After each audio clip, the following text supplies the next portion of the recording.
নমস্কাৰ বন্ধুসকল, আপোনালোক সকলোকে পুনৰবাৰ স্বাগতম জনাইছোঁ। অসম পুলিচৰ ফালৰ পৰা যি ৩৬টা হাবিলদাৰৰ পোষ্ট মুকলি কৰিছিল আৰু এই ৩৬টা পদৰ কাৰণে বৰ্তমান অনলাইন এপ্লাই চলি আছে আৰু আপোনালোকে নিজৰ মোবাইলতে কেনেকৈ অনলাইন এপ্লাইটো কৰিব, ইয়াৰে মই সম্পূৰ্ণ প্ৰচেছখিনি আপোনালোকক এইটো ভিডিঅ'ৰ জৰিয়তে ষ্টেপ বাই ষ্টেপ দেখুৱাই দিম। ভিডিঅ'টো মাত্ৰ আপোনালোকে শেষলৈকে চাব। যদিহে আপোনালোকে আমাৰ ভিডিঅ' ফাৰ্ষ্ট টাইম চাই আছে তেতিয়াহ'লে চেনেলটো ছাবস্ক্ৰাইব কৰি ৰাখিবলৈ নাপাহৰিব। এইটো হৈছে অসম আৰক্ষী নিযুক্তি বৰ্ডৰ অফিচিয়েল ৱেবছাইট আৰু ইয়াৰ তলত আপোনালোকে এটা অপশ্যন দেখিবলৈ পাইছে অনলাইন এপ্লিকেশ্যন পৰ্টেল। ইয়াতে আপোনালোকে ক্লিক কৰিব। ক্লিক কৰাৰ পিছত আপোনালোকে এই পেজটো দেখিবলৈ পাব আৰু ইয়াতে আপোনালোকে 4টা ষ্টেপ নিশ্চয় দেখিবলৈ পাইছে। Registration, login, apply, post and download, acknowledgement আৰু ইয়াৰ তলত কিছুমান আপোনালোকৰ কাৰণে ইনষ্ট্ৰাকশ্যন দিয়া হৈছে আৰু এই ইনষ্ট্ৰাকশ্যনখিনি আপোনালোকে পঢ়ি চাব, কাৰণ আপোনালোকৰ কাৰণে এই ইনষ্ট্ৰাকশ্যনখিনি গুৰুত্বপূৰ্ণ হয়। আৰু ইয়াৰ ওপৰত আপোনালোকে নিশ্চয় দেখিবলৈ পাইছে যিসকল প্ৰাৰ্থীয়ে পূৰ্বে কমন এপ্লিকেশ্যন পৰ্টেলত পঞ্জীয়ন কৰিছে তেওঁলোকে পূৰ্বৰ লগইন আইডি, পঞ্জীয়নভুক্ত মোবাইল নম্বৰ লৈ লগইন কৰি শেহতীয়াকৈ বিজ্ঞাপন দিয়া পদসমূহৰ বাবে আবেদন কৰিব পাৰিব। মানে আপোনালোকে যদি অসম পুলিচৰ যিকোনো পদৰ কাৰণে আগতে এপ্লাই কৰিছিলে, আপোনালোকৰ হাতত যিটো লগইন আইডি আছে সেই আইডিটোৰ জৰিয়তে আপোনালোকে লগইন কৰি যিকোনো পদৰ কাৰণে এপ্লাই কৰিব পাৰিব। লগতে যিসকল কেণ্ডিডেটে এইবাৰ প্ৰথম এপ্লাই কৰিব অসম পুলিচৰ যিকোনো পদৰ কাৰণে, আপোনালোকে প্ৰথম অৱস্থাত ৰেজিষ্ট্ৰেশ্যনটো কমপ্লিট কৰিব লাগিব। তাৰ পিছতহে আপোনালোকে যিকোনো পদৰ কাৰণে এপ্লাই কৰিব পাৰিব। আৰু এতিয়া যদি আপোনালোকে ৰেজিষ্ট্ৰেশ্যনটো কমপ্লিট কৰি থয়, অসম পুলিচৰ এক্সাইজ কনষ্টেবলৰ লগতে বাকী যিবিলাক পোষ্ট ওলাইছে সেই পোষ্টবিলাকৰ কাৰণে আপোনালোকে ডাইৰেক্টলি এপ্লাই কৰিব পাৰিব। আৰু ইয়াৰ তলত আপোনালোকে এটা অপশ্যন দেখিবলৈ পাইছে নিশ্চয়, এপ্লাই অনলাইন। ইয়াতে আপোনালোকে ক্লিক কৰক। ক্লিক কৰাৰ পিছত আপোনালোকে এই পেজটো দেখিবলৈ পাব।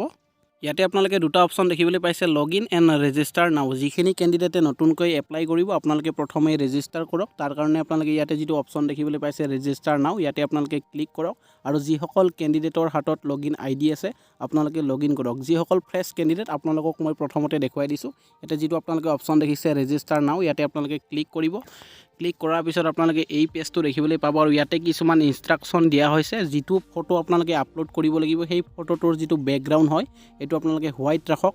লগতে আপোনালোকে 450 KBৰ ভিতৰত ফটোটো বনাওক আৰু ইয়াতে ফৰ্মেট দিয়া হৈছে JPG বা PNG সাইজত আপোনালোকে ফটোটো বনাব লাগিব। নেক্সট যিটো আপোনালোকে সিগনেচাৰ আপলোড কৰিব সেই সিগনেচাৰটোৰ সাইজ দিয়া হৈছে 100 KB। লগতে আপোনালোকে এইটো JPG বা PNG ফৰ্মেটৰ আপোনালোকে সিগনেচাৰটো বনাই লওক। নেক্সট আপোনালোকে যিখিনি ডকুমেণ্টছ আপলোড কৰিব সেই ডকুমেণ্টছৰ সাইজটো আপোনালোকৰ 200 KB হ'ব লাগিব। লগতে আপোনালোকে এইটো PDF ফৰ্মেটত বনাই ল'ব, কাৰণ এইখিনি আপোনালোকে আপলোড কৰিব লাগিব। এতিয়া আপোনালোকে কেনেকৈ ৰেজিষ্টাৰ কৰিব তাৰ কাৰণে আপোনালোকে এইখিনি ফিল আপ কৰিব লাগিব। প্ৰথম আপোনালোকৰ নামটো ইয়াতে বহাই দিব আৰু যিকেইটা ইয়াতে ষ্টাৰ মাৰ্ক আপোনালোকে দেখিবলৈ পাইছে সেই ষ্টাৰ মাৰ্ক কেইটাই আপোনালোকে ফিল আপ কৰক। নেক্সট আপোনালোকৰ ফাদাৰ্ছ নেমটো বহাই দিয়ক, মাদাৰ্ছ নেম বহাই দিয়ক, ফোন নাম্বাৰটো আপোনালোকে বহাই দিয়ক। নেক্সট আপোনালোকৰ যিখন এমপ্লয়মেণ্ট এক্সচেঞ্জ চাৰ্টিফিকেট আছে সেই চাৰ্টিফিকেটখনৰ যিটো নাম্বাৰ হয় সেই নাম্বাৰটো আপোনালোকে ইয়াতে বহাই দিয়ক। তাৰপিছত আপোনালোকৰ হায়েষ্ট কোৱালিফিকেশ্যনটো আপোনালোকে কি কৰিছে এইটো চিলেক্ট কৰক। তাৰপিছত আপোনালোকৰ ডিষ্ট্ৰিক্টখন ইয়াৰে পৰা আপোনালোকে চিলেক্ট কৰক।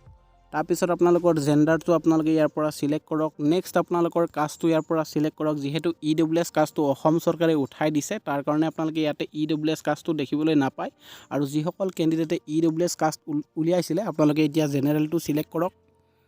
তাৰপিছত ইয়াতে আপোনালোকৰ ডেট অফ বাৰ্থটো আপোনালোকে চিলেক্ট কৰক। ইয়াতে আপোনালোকৰ কেলেণ্ডাৰখন আহি যাব, ইয়াৰে পৰা আপোনালোকে চনটো চিলেক্ট কৰিব লাগিব। তাৰপিছত আপোনালোকৰ মাহটো চিলেক্ট কৰক। তাৰপিছত আপোনালোকে তাৰিখটো, আৰু যদি আপোনালোকৰ হাতত আধাৰ কাৰ্ড আছে তেতিয়াহ'লে আপোনালোকে আধাৰ কাৰ্ডৰ নম্বৰটো দিব পাৰে, নিদিলেও কোনো কথা নাই, কাৰণ ইয়াতে ষ্টাৰ মাৰ্ক দিয়া হোৱা নাই। যিকেইটা ষ্টাৰ মাৰ্ক আছে সেইকেইটা আপোনালোকে ফিল আপ কৰক। তাৰপিছত ইয়াতে যিটো আপোনালোকে টিক মাৰ্ক দেখিবলৈ পাইছে এই টিক মাৰ্কটো আপোনালোকে ক্লিক কৰি দিয়ক।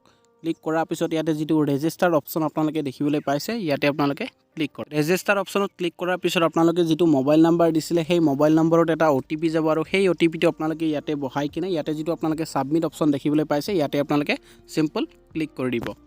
ক্লিক কৰাৰ পিছত আপোনালোকে এই পেজটো আপোনালোকে দেখিবলৈ পাব আৰু ইতিমধ্যে মোৰ এপ্লিকেশ্যন ID জেনেৰেট হৈ গৈছে, মানে ৰিক্ৰুইটমেণ্ট ID মোৰ জেনেৰেট হৈ গৈছে। আৰু এইটো আপোনালোকে স্ক্ৰীনশ্বট মাৰি থওক, কাৰণ এইটো আপোনালোকৰ প্ৰয়োজন হ'ব। তাৰপিছত ইয়াতে যিটো আপোনালোকে গো টু লগইন অপশ্যন দেখিবলৈ পাইছে ইয়াতে আপোনালোকে ক্লিক কৰক।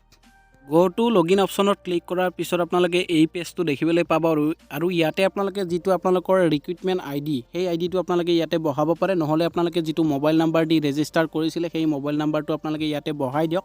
তাৰপিছত আপোনালোকে ডেট অফ বাৰ্থটো ইয়াতে বহাই ইয়াতে যিটো লগইন অপশ্যন দেখিবলৈ পাইছে ইয়াতে আপোনালোকে ক্লিক কৰক। লগইন অপশ্যনত ক্লিক কৰাৰ পিছত আপোনালোকে আপোনালোকৰ প্ৰফাইলটো দেখিবলৈ পাব আৰু ইয়াতে আপোনালোকে নিশ্চয় দেখিবলৈ পাইছে description, advertisement of recruitment for 36 post of havildars non gazetted grade 3 under directorate of civil defence and home guard Assam ইয়াৰ কাৰণে বৰ্তমান এপ্লাই চলি আছে আৰু ইয়াতে যিটো আপোনালোকে এপ্লাই অপশ্যন দেখিবলৈ পাইছে ইয়াতে আপোনালোকে চিম্পল ক্লিক কৰক ক্লিক কৰাৰ পিছত আপোনালোকে এই পেজটো দেখিবলৈ পাব আৰু ইয়াতে আপোনালোকে 4টা ষ্টেপ কমপ্লিট কৰিব লাগিব ইয়াতে সোধা হৈছে আপোনালোকৰ NCC চাৰ্টিফিকেট আছেনে আৰু ইয়াতে যিটো পোষ্টত বৰ্তমান এপ্লাই চলি আছে ইয়াতে আপোনালোকৰ NCC B নাইবা C চাৰ্টিফিকেট থাকিব লাগিব তেতিয়াহে আপোনালোকে এপ্লাই কৰিব পাৰিব যিহেতু মোৰ C চাৰ্টিফিকেটটো মই ইয়াতে সিলেক্ট কৰিলোঁ তাৰপিছত ইয়াতে যিটো আপোনালোকে সেন্স দেখিছে ইয়াতে সেন্সত আপোনালোকে আপলোড বুলি দেখিবলৈ পাব ইয়াতে ক্লিক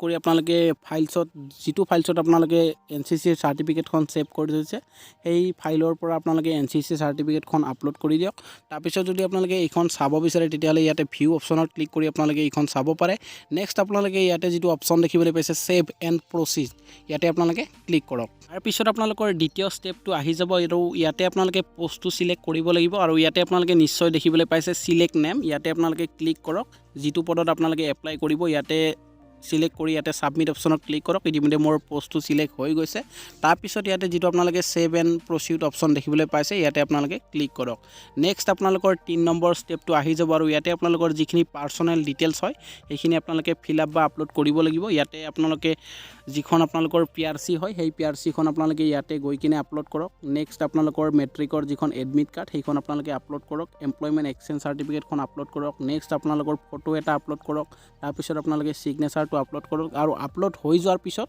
যদি আপোনালোকে এইখিনি চাব বিচাৰে তেতিয়াহ'লে ইয়াতে যিটো ভিউ অপশ্যন আপোনালোকে দেখিবলৈ পাইছে সেই ভিউ অপশ্যনটোত আপোনালোকে ক্লিক কৰক ক্লিক কৰাৰ পিছত আপোনালোকে দেখিবলৈ পাব মই ভিউ অপশ্যনত ক্লিক কৰিছোঁ ক্লিক কৰাৰ পিছত আপোনালোকে আৰু ইয়াতে আপোনালোকে যিকিটা একচনৰ তলত যিকিটা চেঞ্জ বুলি অপশ্যন দেখিবলৈ পাইছে যেতিয়া আপোনালোকে ডকুমেণ্টছটো আপলোড কৰিব তাৰ আগত আপোনালোকৰ ইয়াতে আপলোড বুলি দেখিবলৈ পাব আৰু আপলোড হোৱাৰ পিছত আপোনালোকে এনেকৈ দেখিবলৈ পাব আৰু যদি আপোনালোকে ডকুমেণ্টছবিলাক আপলোড হৈছে নে হোৱা নাই চাব বিচাৰে তেতিয়াহ'লে ইয়াতে ভিউ অপশ্যনত গৈ কিনে আপোনালোকে চাব পাৰিব নেক্সট আপোনালোকৰ পাৰ্সোনেল ডিটেইলছখিনি ইয়াতে ফিল আপ কৰক আপোনালোকৰ নামটো আহিয়ে যাব ফাদাৰ্ছ নেম আহি যাব মাদাৰ্ছ নেম আহি যাব এমপ্লয়মেণ্ট এক্সচেঞ্জ নাম্বাৰটো আহি যাব নেক্সট আপোনালোকৰ যিটো ৰিলিজন হয় এইটো আপোনালোকে ইয়াৰে পৰা সিলেক্ট কৰক যি ৰিলিজন হয় এইটো সিলেক্ট কৰক ইমেইল আইডি এটা আপোনালোকে বহাই দিব নেক্সট আপোনালোকৰ যদি এডিশনাল মানে এক্সট্ৰা যদি মোবাইল নাম্বাৰ আছে তেতিয়াহ'লে ইয়াতে বহাব পাৰে যদি আপোনালোকে আধাৰ কাৰ্ডৰ নম্বৰটো দিব বিচাৰে তেতিয়াহ'লে ইয়াতে আপোনালোকে বহাই দিয়ক নেক্সট আপোনালোকৰ পাৰ্মানেণ্ট এড্ৰেছটো ইয়াতে ফিল আপ কৰক তাৰপিছত যদি আপোনালোকৰ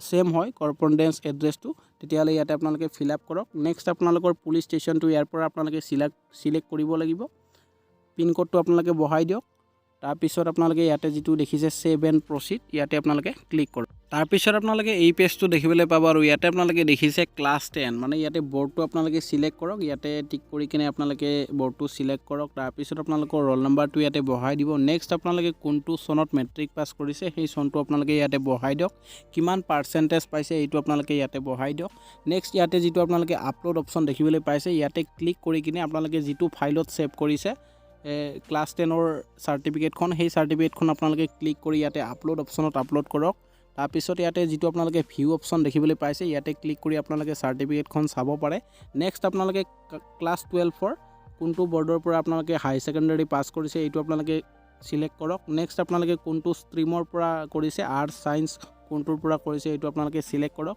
তাৰপিছত আপোনালোকৰ পাছিং চনটো মানে কোনটো চনত আপোনালোকে HS পাছ কৰিছে এইটো আপোনালোকে ক্লিক কৰক নেক্সট আপোনালোকৰ পাৰ্চেন্টেজটো ইয়াতে বহাই দিব নেক্সট আপোনালোকে ইয়াতে যিটো আপলোড ডকুমেণ্টছ দেখিবলৈ পাইছে আপলোড ডকুমেণ্টছ ইয়াতে ক্লিক কৰি আপোনালোকে আপলোড কৰক মাৰ্কশ্বিটখন নেক্সট আপোনালোকে ইয়াতে যিটো ভিউ অপশ্যন দেখিবলৈ পাইছে ইয়াতে ক্লিক কৰি আপোনালোকে চাব পাৰে তাৰপিছত ইয়াতে যিটো আপোনালোকে সেভ এণ্ড প্ৰচিড অপশ্যন দেখিবলৈ পাইছে ইয়াতে আপোনালোকে ক্লিক কৰক সেভ এণ্ড প্ৰিভিউ অপশ্যনত ক্লিক কৰাৰ পিছত আপোনালোকে এই পেজটো দেখিবলৈ পাব আৰু ইয়াতে আপোনালোকৰ এপ্লিকেশ্যন ফৰ্মখন আপোনালোকে ভাল ধৰণে চাই ল'ব ফুল হৈছে নেকি যদি ফুল হৈছে আপোনালোকে শুদ্ধ কৰিব পাৰিব আৰু ইয়াৰ তলত যিটো আপোনালোকে কনফাৰ্ম অপশ্যন দেখিবলৈ পাইছে ইয়াতে আপোনালোকে ক্লিক কৰক ক্লিক কৰাৰ পিছত আপোনালোকক সোধা হৈছে যে আপোনালোকৰ গোটেইখিনি ফিল আপ কৰোঁতে শুদ্ধ হৈছে নেকি যদি হৈছে আপোনালোকে ইয়াতে কনফাৰ্ম কৰক কনফাৰ্মত ক্লিক কৰাৰ লগে লগে আপোনালোকে এই পেজটো দেখিবলৈ পাব আৰু ইয়াতে আপোনালোকে যিটো মোবাইল নাম্বাৰ দিছিলে সেই মোবাইল নাম্বাৰটোত আপোনালোকৰ এটা 4টা সংখ্যাৰ OTP যাব আৰু সেই OTPটো আপোনালোকে ইয়াতে বহাই দিয়ক বহাই দিয়াৰ পিছত যিটো আপোনালোকে ইয়াতে সাবমিট অপশ্যন দেখিবলৈ পাইছে